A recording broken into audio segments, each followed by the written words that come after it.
I pledge allegiance to the flag of the United States of America and to the republic for which it stands, one nation, under God, indivisible, with liberty and justice for all.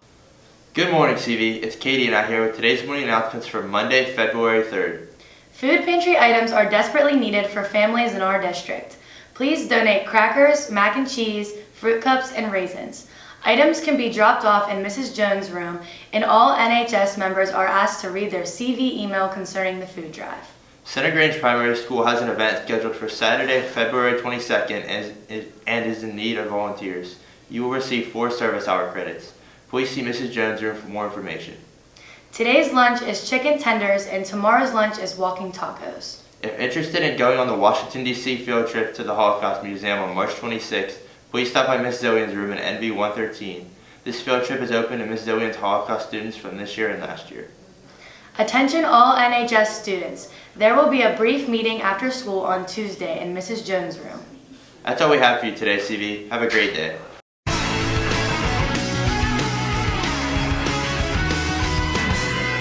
Good morning, Central Valley. It's Cody and Jenna here with your sports. The girls' basketball team is having senior night at home against Quaker Valley at 7:30 p.m. Tonight, the Wizards face the Clippers and the Knicks face the Nuggets. Tomorrow, the varsity gymnastics team heads to Moon at 7 p.m.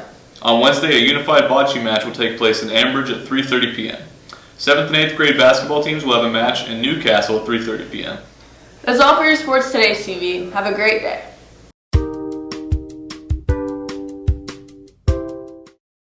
Good morning, Central Valley. It's Reed and I here with a special segment on Groundhog Day. Groundhog Day, as you may know, is a popular tradition celebrated by the U.S. and Canada every year on February 2nd.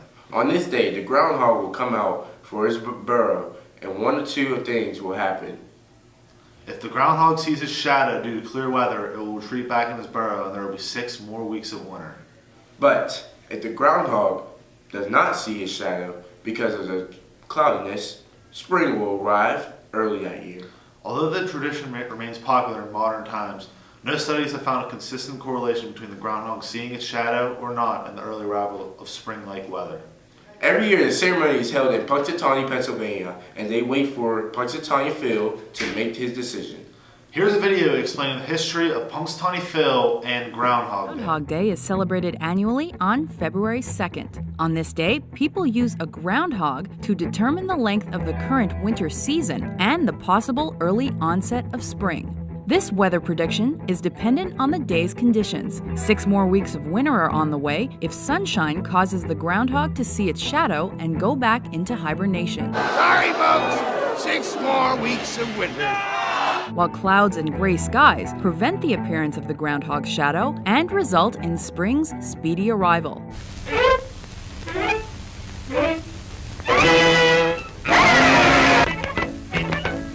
German immigrants to Pennsylvania settled on the groundhog as their creature of choice. A Punxsutawney newspaper first declared February 2nd to be Groundhog Day back in 1886. The next year, true believers made their first pilgrimage to a now famous clearing outside of town known as Gobbler's Knob.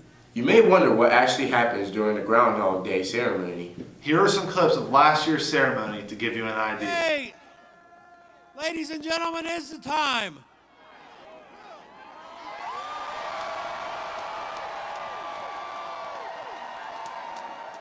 Okay, look me in the eyes. Huh? Okay, I got you. Huh?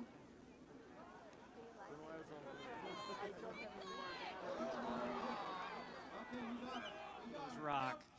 And your cheers at the knob really give me a thrill. Everyone singing to the world, Phil, Phil, Phil.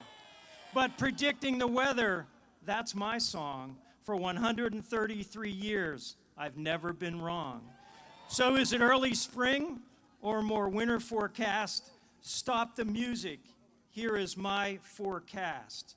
Faithful followers, there is no shadow of me. A beautiful spring it shall be. Yesterday, Punxsutawney Phil did not see his shadow, indicating an early spring. This has happened now 5 times in the last 11 years, including 2 years in a row. This is a very rare occurrence, as this is the first time Phil has predicted back-to-back early springs. Now that's all we have for you today, CV. And I want you to have a great day.